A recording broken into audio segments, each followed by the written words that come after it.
The value that we bring to the table is, first of all, is we look for companies that are serious about hiring. And Right. every company says, yes, we're serious about hiring. But one of the things that I look for when I'm looking at bringing up to start working with a company is candidate experience and what the candidate experience is going to be like for them. And do they actually even have time I can go out and find all the top talent, but if they're not going to give them a good experience, that could also make me look bad out there too.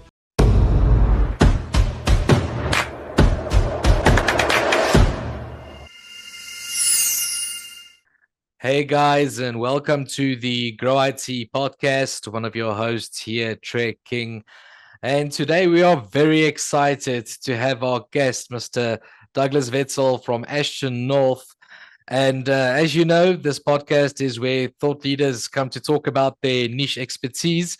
So today we'll be diving into his story a bit, which is a very interesting one, and as well as what his company does. So make sure to stick around for this one. But without further ado, Doug, welcome. Thanks for hopping on today.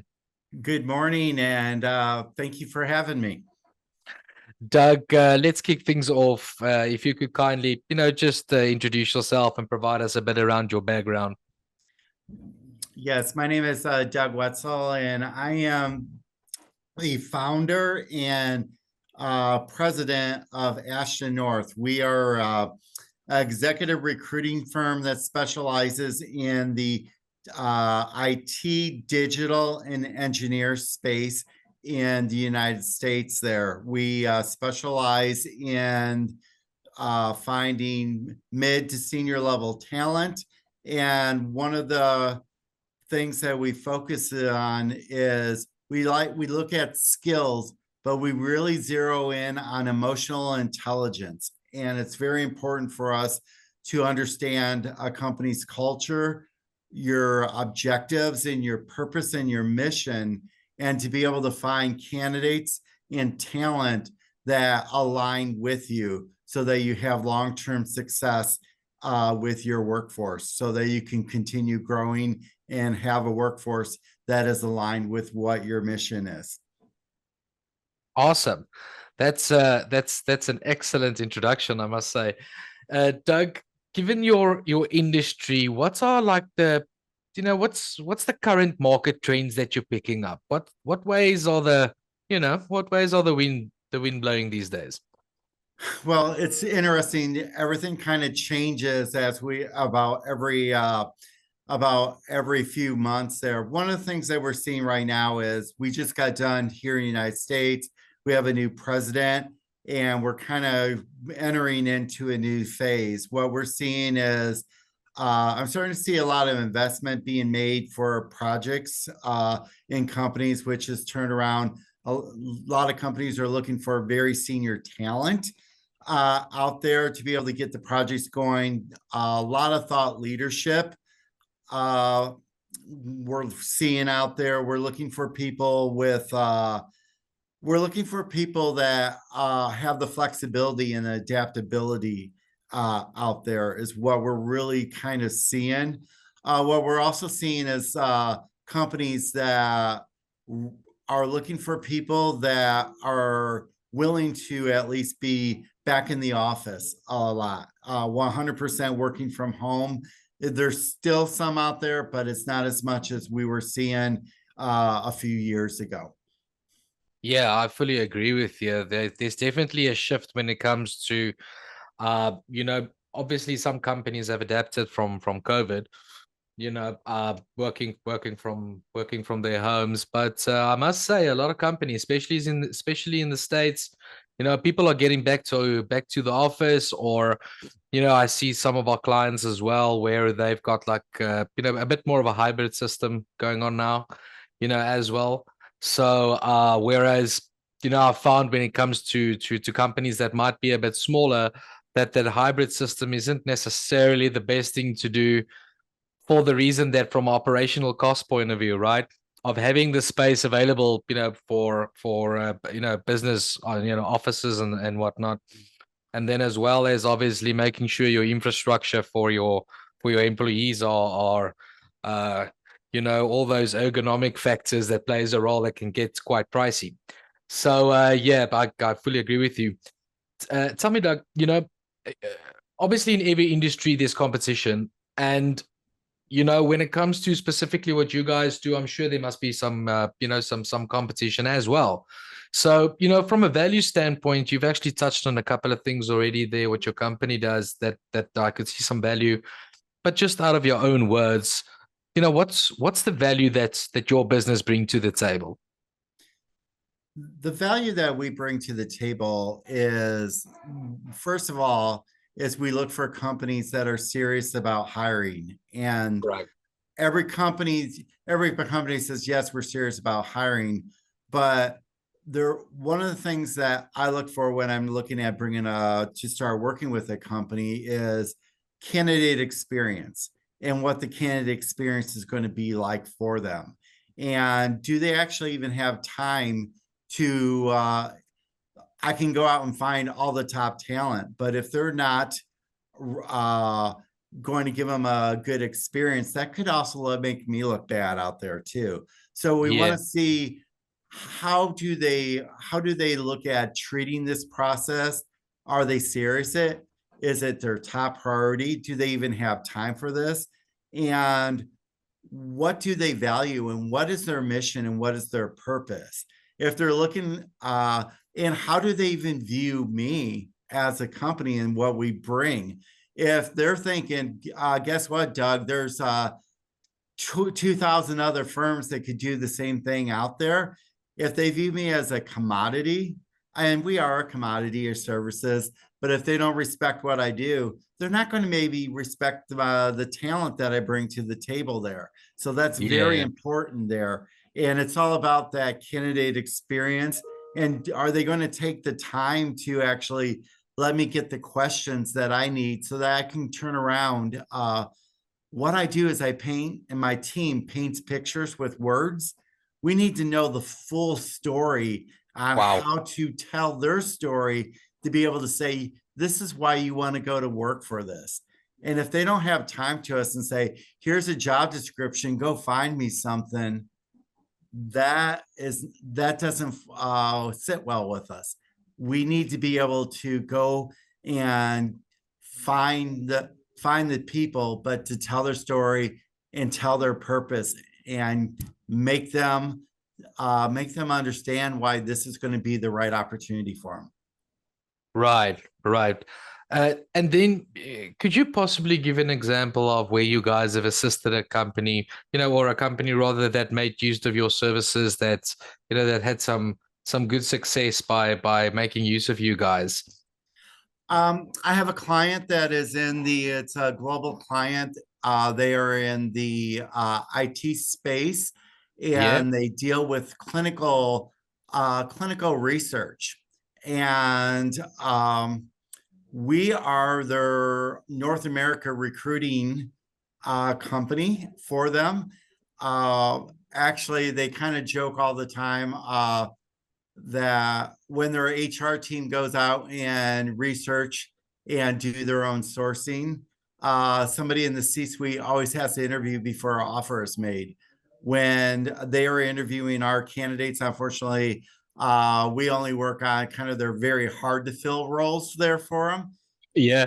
None of the C-suites even interview our candidates anymore because they already know that we've done all the screening. We understand their culture, and they take a candidate from us as having their seal of approval before it even hits the door, because we look out for them. We look out for their best interests.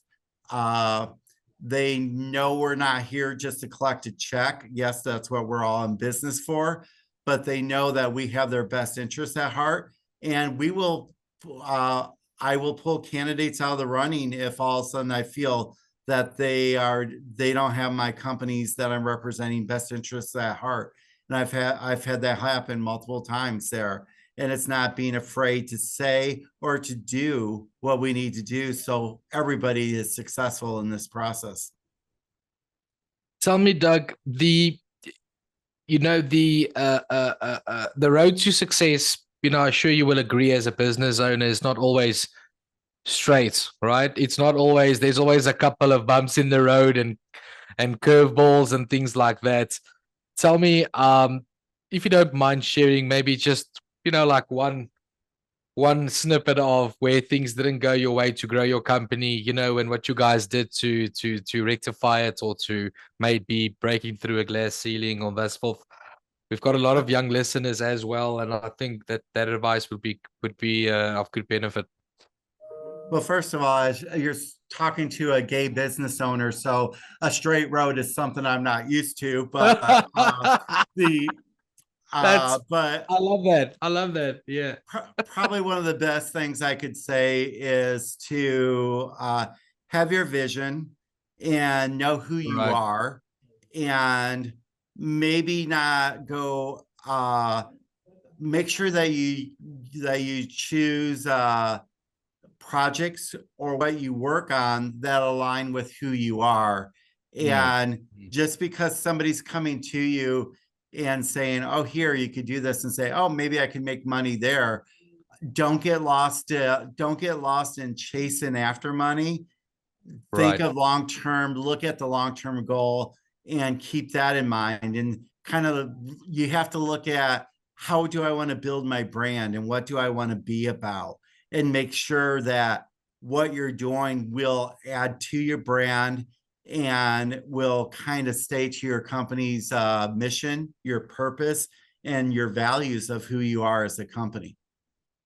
Excellent. And then, I actually forgot to ask you in the beginning, what was it like initially that gave you that spark to say, you know what, this is the industry I want to be in. This is where I found purpose. When did that happen? How did that happen?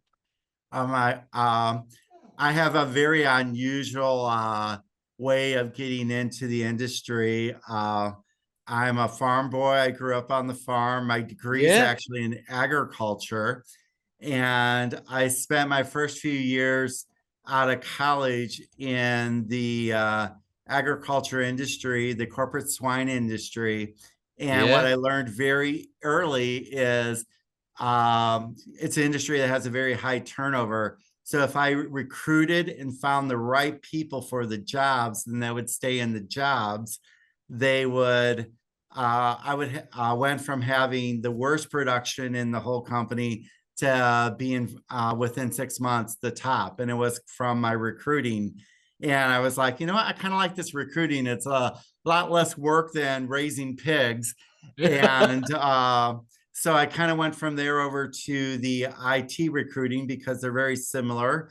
A lot of it was a very easy jump over there. I started doing IT recruiting and went from there. And then having an entrepreneurial heart there, I had my own company a few times, and then helped other people grow their companies, and went back to after COVID and decided to start founding my own company there. And that's where Ashton North was there. So blame it all on pigs. Blame. That is definitely an interesting road of getting to where you are. There's well, specifically now, if we talk about IT, usually I get like a bit of a spark out of someone where they said, Treg, this happened when I built my own computer out of my father's garage at the age of 6, and that's where I started. So I don't think I've had a lot of people on here that comes from the agricultural industry. I can tell you that.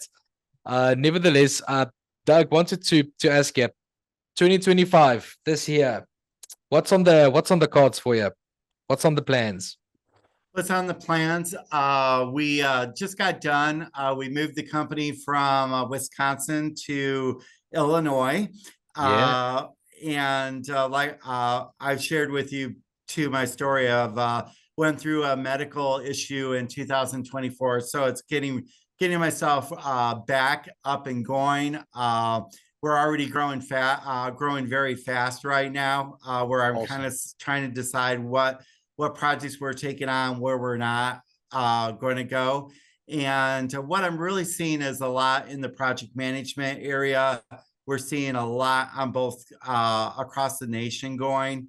And probably what we're going to do is become much more, probably more do like we do a lot of very unique searches like the digital space I like a lot. Mm. A lot of companies are kind of maybe holding back in some of the digital marketing area there.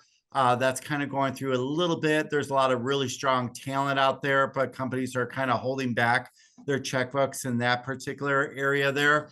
Would love to expand in that area some, but I'm going to go where, the biggest demand right now out there, and probably is really kind of seeing where it's going to go there. Like I said, I'm really positive with what we're seeing with everything. I'm seeing a lot in the even the engineering side. Civil engineering is very strong right now. We're seeing a lot in the aerospace Yeah. industry, and even stuff with the Department of Defense out there. So should we maybe like call up SpaceX and tell Elon, hey, let's Doug come in and then he can sort out your recruitment for you.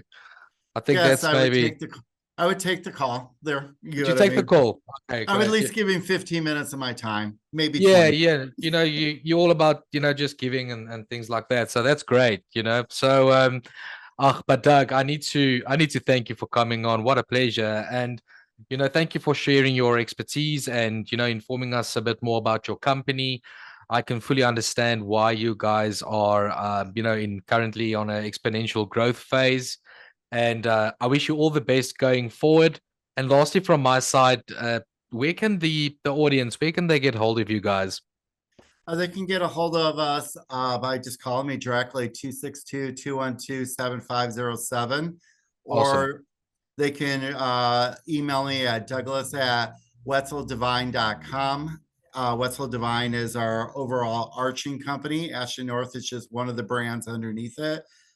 And like I said, thank you for letting me share my story today. One of my overall beliefs of Ashton North is everybody has a story. And that's what's important for us to go and find that story.